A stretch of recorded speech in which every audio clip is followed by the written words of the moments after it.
عن أبي أمامة رضي الله تعالى عنه قال قال رسول الله صلى الله عليه وسلم আবু উমামা রাদিয়াল্লাহু তাআলা আনহুর বর্ণনা আল্লাহ রাসূল সাল্লাল্লাহু আলাইহি ওয়াসাল্লাম বলেন ইন্না আউলান নাস বিল্লাহ মান বাদাআহুম বিসসালাম।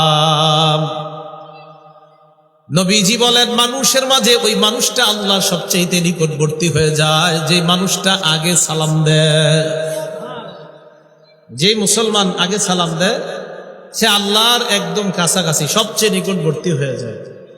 আল্লাহ আমাদের সকলকে সালামের এই গুণটা যেন আমরা অর্জন করতে পারি, আল্লাহ তৌফিক দান করেন। আবু দাউদ শরীফের 5195 নম্বর হাদিসের বর্ণনা عن عمران بن حسين رضي الله تعالى عنه قال جاء رجل إلى رسول الله صلى الله عليه وسلم এক ব্যক্তি আল্লাহ রাসূলের কাছে আসলেন, আসার পর বললেন আসসালামু আলাইকুম। কি বলছে? একটু আর কিছু বলেন। ফারাদ্দা আলাইহিস সালাম সুম্মা জালাসা, আল্লাহ রাসূল তার সালামের জবাব নিলেন। জবাব নেওয়ার পর লোকটি বসে যায়। বসে যাওয়ার পর নবীজি বললেন 10। কি বললেন? 10। মানে এই লোক যে আসসালামু আলাইকুম বলছে তার সওয়াব 10। সুম্মা জাআ আখার ফাকালা আসসালামু আলাইকুম ওয়া রাহমাতুল্লাহ। আরেকজন আসছে, আসার পর বললেন আসসালামু আলাইকুম ওয়া রাহমাতুল্লাহ। বলেন তো কি বাড়াইছে? ফারাদ্দা আলাইহিস সালাম, নবী সালামের জবাব নিলেন। সুম্মা জালাসা, লোকটা বসে যায়। আল্লাহ রাসূল বললেন 20। কি বললেন? 20।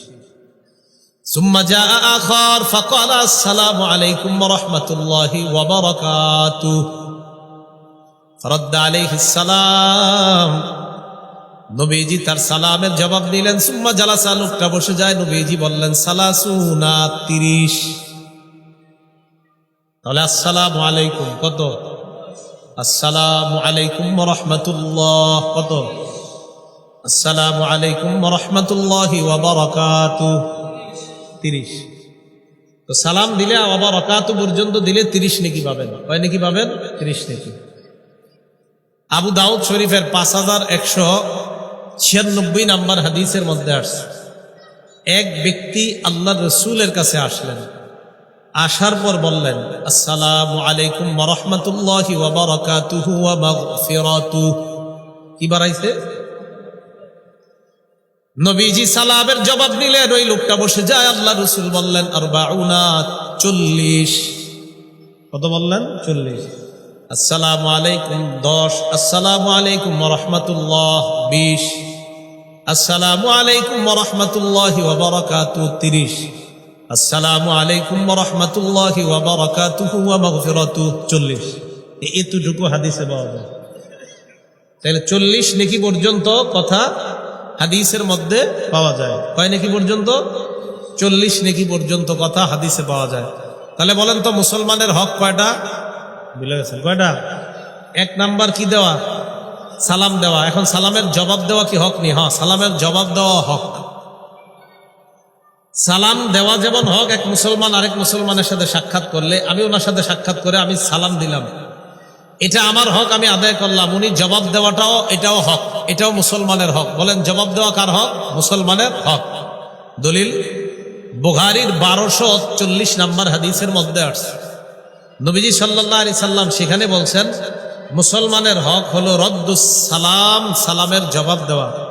তাহলে মুসলিম শরীফের 2162 নম্বর হাদিস থেকে শিখলাম সালাম দেওয়া এটা মুসলমানের হক।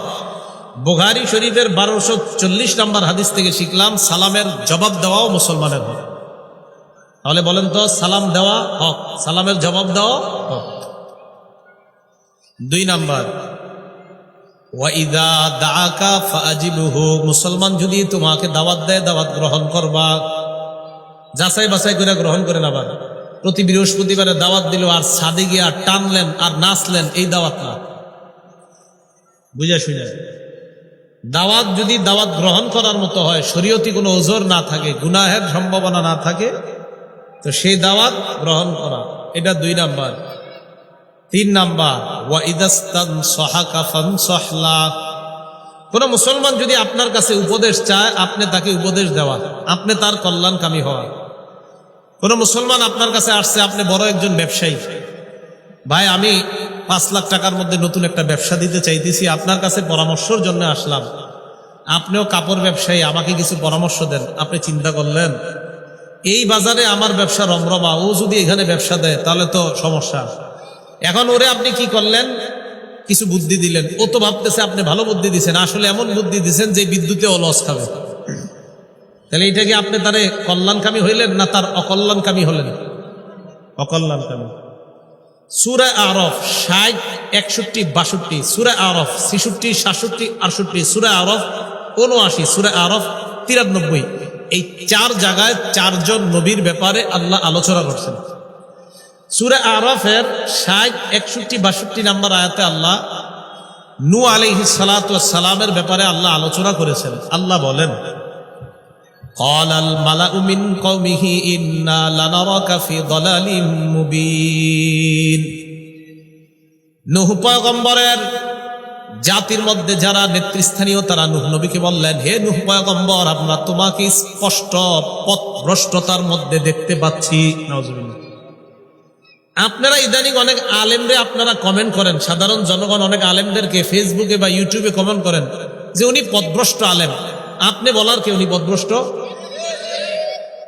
নবীরে উম্মত বলতেছে, নবীরে, নূহ নবীর জাতি নূহ নবীরে বলতেছে, ও নূহ, আমরা তোমার মাঝে পথভ্রষ্টতা দেখতে পাচ্ছি। চিন্তা করছেন, উম্মত নবীরে কয়, নবী নাকি পথভ্রষ্ট? কইব নবী উম্মত, উল্টা উম্মত কয় নবীরে। আলেম আপনারে শিখাবে, উল্টা আপনারা এখন শিখান না হুজুর আপনার এটা ঠিক না, মানে আপনি ঠিক, পুরাই উল্টা। তো নূহ আলাইহিস সালাতু ওয়াস সালামকে বললেন, আপনার মাঝে আমরা পথভ্রষ্টতা দেখতে পাচ্ছি। এটা কে বললেন? নূহ আলাইহিস সালাতু ওয়াস সালামকে, তার জাতি। নূহ আলাইহিস সালাতু ওয়াস সালাম বললেন, ইয়া কওমি লাইসা বি সাফাহাত, ইয়া কওমি লাইসা বি দালালাতু ওয়ালাকিন্নী রাসূলুম মির রাব্বিল আলামিন। নূহ পয়গম্বর জবাব দেয়, হে আমার সম্প্রদায়, আমার মাঝে কোনো পথভ্রষ্টতা নাই, আমি বিশ্ব জগতের রবের পক্ষ থেকে একজন রাসূল। উবাল্লিগুকুম রিসালাতি রাব্বি, আমি আমার রবের দায়িত্ব আদায় করি, পৌঁছায় দেই। ওয়া আনসাহু লাকুম, আমি তোমাদের কল্যাণ কামনা করি, আমি তোমাদেরকে উপদেশ দেই, তোমাদের কল্যাণ কামনা করি। নবীরা উম্মতের কল্যাণ কামনা করে। মনে রাখবেন, সমস্ত উলামায়ে কেরাম যারা আলেম, যাদের মাঝে কোরআন সুন্নাহ আছে, তারা আপনাদের কল্যাণ কামনা করে। কোন খতিব যদি সুদের ওয়াজ করে তো বুঝেন না যে উনি আপনার শত্রু, বুঝবেন উনি আপনার কল্যাণকামী। কোন খতিব সাহেব যদি বলে ঘুষ খাওয়া হারাম, আপনার এটা বোঝার উপায় নাই যে উনি মনে হয় আমার বিরুদ্ধের লোক, না, উনি চাইতেছে আপনি ঘুষ ছেড়ে দেন, সুদ ছেড়ে দিয়ে জান্নাতি হন। তো উনি কি আপনার শত্রু হইল না কল্যাণকামী হইল? কল্যাণকামী। সূরা আরফের 66, 67, 68 নম্বর আয়াতে কি বলে দেখেন, ক্বালাল মালাউল্লাযীনা কাফারু মিন কওমিহি ইন্না লানারাকা ফি সাফাহা। কি কয় দেখেন, আমি এই আয়াতগুলো পড়ি আর বর্তমান যুগের আপনাদের অনেকের কমেন্ট দেখি আর হাসি। কি বলে দেখেন, হুদ আলাইহিস সালাতু ওয়াস সালামের সম্প্রদায়ের নেতৃস্থানীয় কাফেররা হুদ নবীরে কয়, ও হুদ পয়গম্বর, আমরা তোমার মাঝে নির্বুদ্ধিতা দেখতে পাই, তোমার বুদ্ধি জ্ঞান কম। নবীরে উম্মত কয়, তোমার মাঝে নির্বুদ্ধিতা আছে।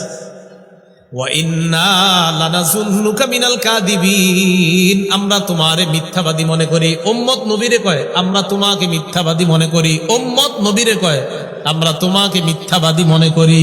নাউজুবিল্লাহ।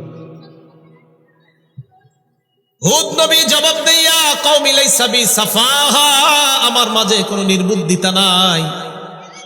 ওয়ালাকিন্নী রাসূলুম মির রাব্বিল আলামিন, আমি বিশ্ব জগতের রবের পক্ষ থেকে একজন রাসূল। উবাল্লিগুকুম রিসালাতি রাব্বি, আমি আমার রবের দায়িত্ব তোমাদের কাছে পৌঁছায় দেই। ওয়া আনা লাকুম নাসিহুন আমিন, আমি তোমাদের জন্য একজন বিশ্বস্ত কল্যাণকামী। আমি তোমাদের বিশ্বস্ত কল্যাণকামী। মনে রাখবেন, কোন মানুষ যদি আপনাকে জাহান্নামের পথ দেখে জান্নাতের রাস্তা দেখায়, কোন মানুষ যদি আপনার বিভিন্ন অপরাধ ধরিয়ে দিয়ে আপনাকে জাহান্নামের পথ থেকে ফিরিয়ে জান্নাতের রাস্তা দেখাইতে চায়, ওই মানুষটা কোনোদিনও কশ্চিনকালও আপনার শত্রু না, ওই মানুষটা আপনার কল্যাণকামী, সে আপনার বন্ধু।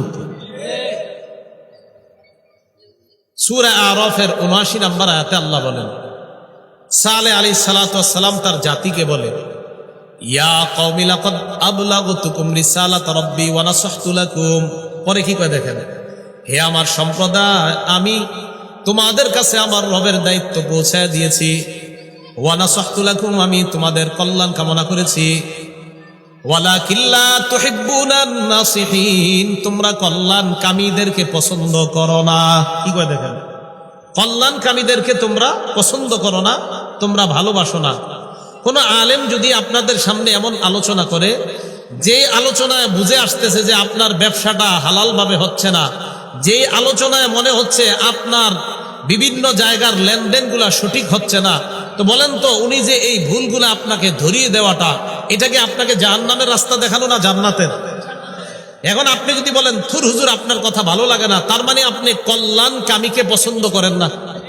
এই দেখেন সালেহ নবী তার জাতিরে কয়, ওয়ালাকিন লা তুহিব্বুনান নাসিহিন, তোমরা কল্যাণকামীদেরকে পছন্দ করো না, ভালোবাসো না। তাহলে ভালো কথা বলার পরে যদি কেউ বলে থুর আপনার বয়ান ভাল লাগে না, তো বুঝতে হবে উনি কল্যাণকামীকে ভালোবাসে না। এটা গেল সালেহ নবীর কথা। এবার সূরা আরাফের ৯৩ নম্বর আয়াতে শুআয়ব আলাইহিস সালামের কথা আল্লাহ বলেন, ইয়া কওমি লাকাদ আবলাগতুকুম রিসালাতি রাব্বি, হে আমার সম্প্রদায়, আমার রবের দায়িত্ব আমি তোমাদের কাছে পৌঁছিয়ে দিলাম। ওয়া নাসাহতু লাকুম, আমি তোমাদের কল্যাণ কামনা করলাম। নূহ নবী উম্মতের জন্য বলেন আমি তোমাদের কল্যাণকামী, হুদ নবী বলেন আমি তোমাদের জন্য কল্যাণকামী, সালেহ নবী বলেন আমি তোমাদের কল্যাণকামী, শুআয়ব নবী বললেন আমি তোমাদের জন্য কল্যাণ কামনা করি। আলেমরা হলেন নবীদের ওয়ারিস, নবীরা দুনিয়ার মধ্যে নাই। নবীরা যেমন উম্মতের জন্য কল্যাণকামী, নবীদের ওয়ারিস উলামা হক্কানি আলেম যারা, তারা উম্মতের কল্যাণকামী। ভাই কথাগুলো বুঝে আসছে? কল্যাণকামী। তাহলে আপনি যদি কোনো আলেমের কাছে উপদেশ চান, হুজুর আমারে কিছু উপদেশ দেন, তো হুজুর যদি আপনারে বলে, শুনলাম আপনি নাকি সুদি টাকা লাগান, এই সুদটা আর খায়েন না, কারণ আপনি রাগ হয়ে গিয়া বললেন, হুজুর আপনার কাছ থেকে আইলাম উপদেশ চাইতে, আপনি আমার এটা কি কইলেন, তো এটা উপদেশ না?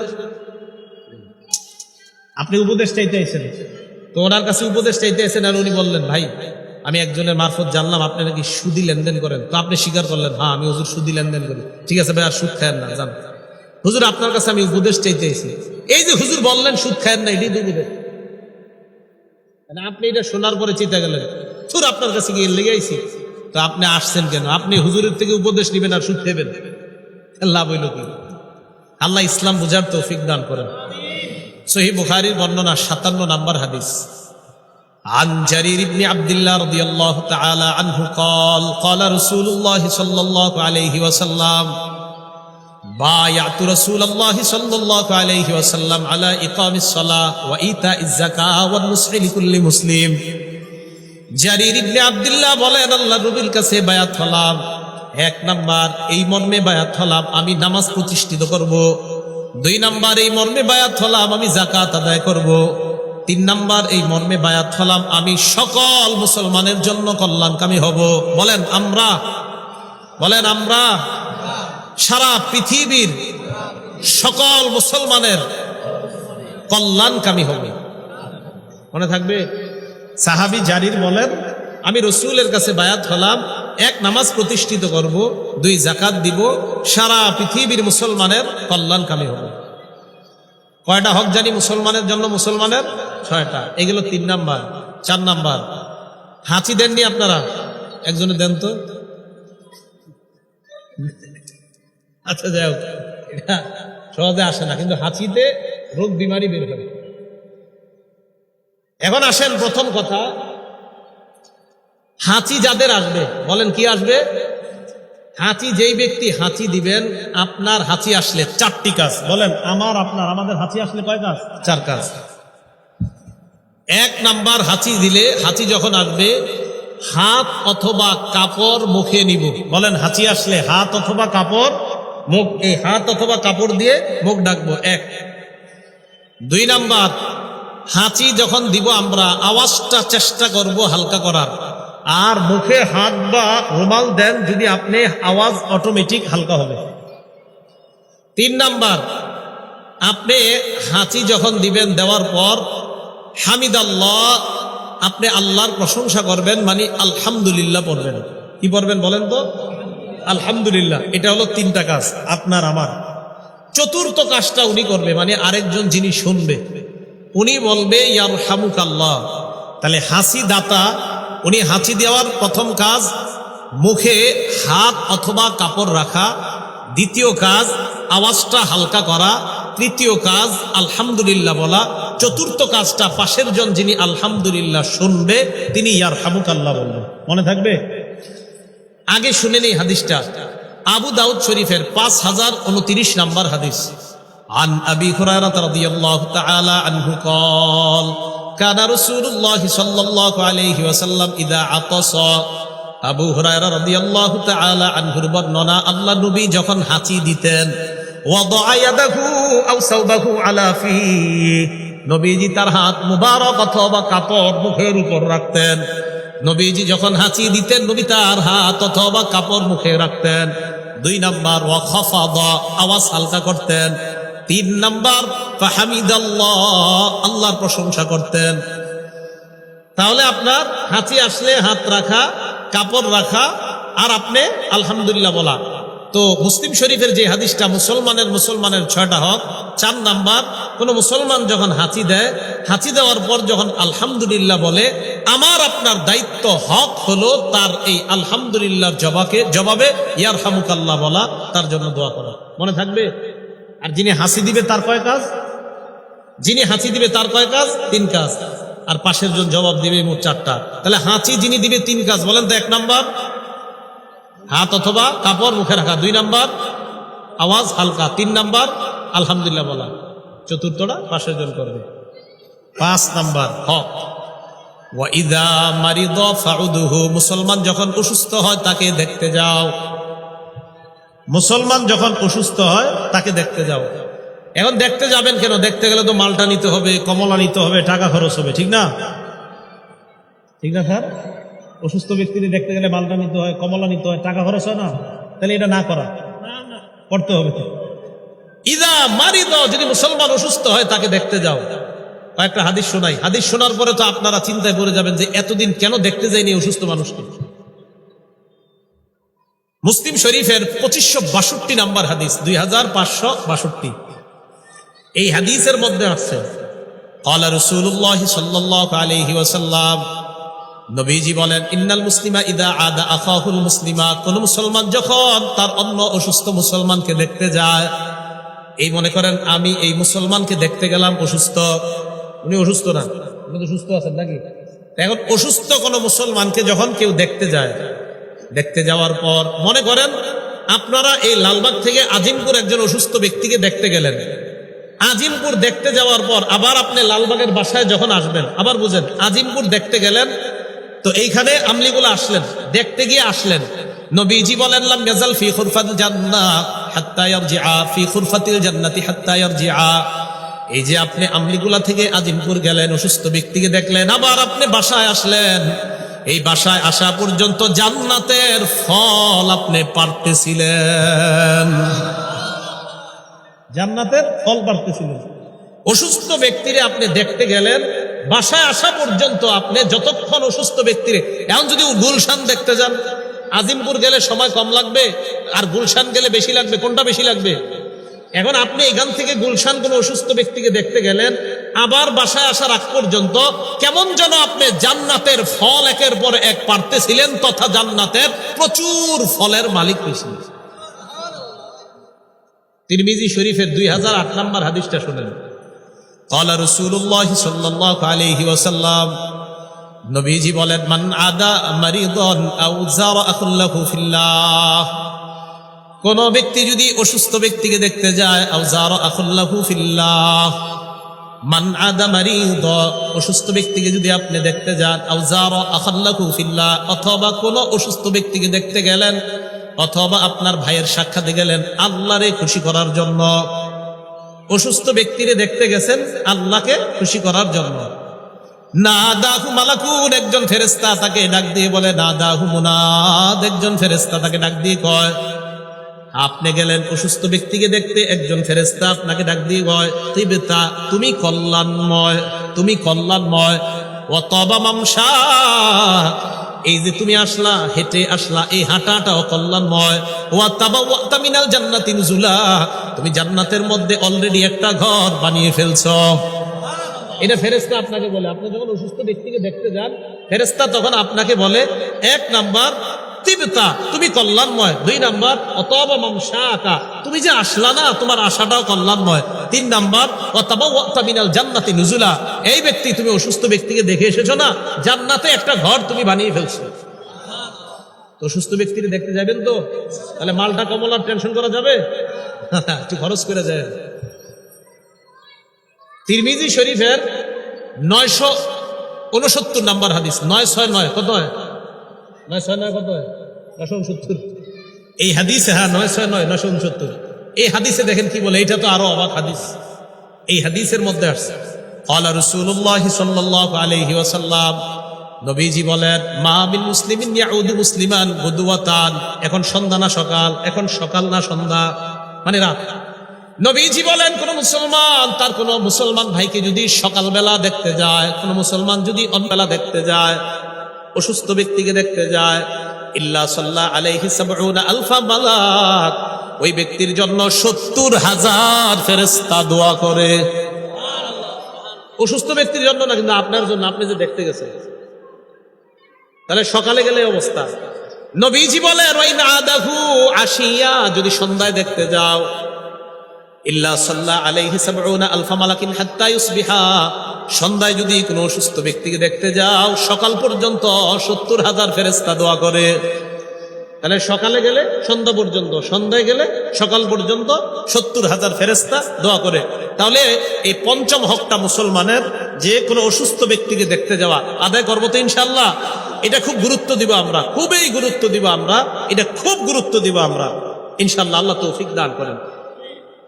৬ নম্বর হক, ওয়াইদা মাতা ফাত্তাবিহু, মুসলমান মারা গেলে তার জানাজায় যাবেন। এখন কথা হলো, জানাজায় যাওয়ার দুইটা অবস্থা। এক হলো শুধু নামাজে গেলেন, দুই নামাজ পড়া কবর পর্যন্ত গেলেন। এই এলাকার মানুষ মারা গেলে সাধারণত আজিমপুর কবর দেয়। এখন আপনি জানাজা বললেন, অথবা জানাজা পড়া আপনি কবর পর্যন্ত গেলেন। যদি কবর পর্যন্ত যান তাহলে সওয়াব এক ধরনের হবে, আর শুধু জানাজা বললে আরেক ধরনের সওয়াব। সহিহ বুখারীর ৪৭ নম্বর হাদিসে আসছে, মানিত্তাবা জানাজাতা মুসলিমিন, কেউ যদি কোনো মুসলমানের জানাজায় যায়, ঈমানা, ঈমানের সাথে, আমরা তো ঈমানের সাথে যাই। ২ নাম্বার ইহতিসাবা, সওয়াবের আশায়। তাহলে আজকে থেকে যত জানাজায় যাবেন, ১ নাম্বার আপনি মুমিন, ২ নাম্বার সওয়াবের আশায়। এই নিয়তটা করে নেবেন, আল্লাহ আমি সওয়াবের আশায় যাই। তো নবীজি বলেন, আপনি যখন তার জানাজায় গেলেন, জানাজায় যাওয়ার পর তখন আপনি কি করলেন? ওয়াকানা মাহু হাত্তা ইউসাল্লা আলাইহা, আপনি লাশের কাছে ছিলেন নামাজ পড়া পর্যন্ত, মানে জানাজা পর্যন্ত লাশের সাথে ছিলেন। এরপর আপনি তার কবর পর্যন্ত গেলেন। নবীজি বলেন, ফাইন্নাহু ইয়ারজিউ মিনাল আজরি, ওই ব্যক্তি, ফাইন্নাহু ইয়ারজিউ মিনাল আজরি বিকিরাতাইন, ওই ব্যক্তি ২ উহুদ পাহাড় পরিমাণ সওয়াব নিয়ে বাসায় আসবে। আরো জানাজায় যদি যান, যায় কবর পর্যন্ত যদি যান। এখন কথা হইল, এই যে হামেশ সাহেব সাইনিয়ার, উনি কইলে, হুজুর আমি তো হামেশ সাহেব মানুষ, আমি তো কবর পর্যন্ত গেলে ছাত্রদের পড়া নষ্ট হবে, আমি শুধু জানাজা বললে হবে কিনা? হ্যাঁ, নবী বলেন, শুধু যদি কেউ জানাজা পড়ে তাহলে ১ উহুদ পাহাড় পরিমাণ সওয়াব নিয়ে বাসায় আসবে। তাহলে শুধু জানাজায় ১ উহুদ, আর যদি জানাজাও পড়েন, কবর পর্যন্ত যান, তাহলে ২ উহুদ পাহাড় পরিমাণ সওয়াব নিয়ে আপনি ফিরে আসবেন। ৬টা হকের কথা মনে থাকবে। ১ নাম্বার কি? সালাম। ১ নাম্বার। ২ নাম্বার দাওয়াত দিলে দাওয়াত নেওয়া। ৩ নাম্বার পরামর্শ চাইলে, নসিহত চাইলে নসিহত করা। ৪ নাম্বার হাঁচি দিলে আলহামদুলিল্লাহ বললে আপনি জবাবে ইয়ারহামুকাল্লাহ বলা। ৫ নাম্বার অসুস্থ ব্যক্তিকে দেখতে যাওয়া। ৬ নাম্বার মারা গেলে জানাজায় যাওয়া, আর যদি পারেন কবর পর্যন্ত যান। যদি জানাজায় শুধু যান তাহলে ১ উহুদ পাহাড় পরিমাণ সওয়াব, আর যদি কবর পর্যন্ত যান তাহলে বুখারী ৪৭ নাম্বার হাদিস, একদম সহিহ হাদিস, স্পষ্ট হাদিস, ২ উহুদ পাহাড় পরিমাণ সওয়াব নিয়ে আপনি বাসায় যাবেন। আল্লাহ আমাদের সকলকে যে কথাগুলা শুনলাম বললাম এর উপর আমরা সবাই যেন আমল করতে পারি, আল্লাহ তৌফিক দান করেন।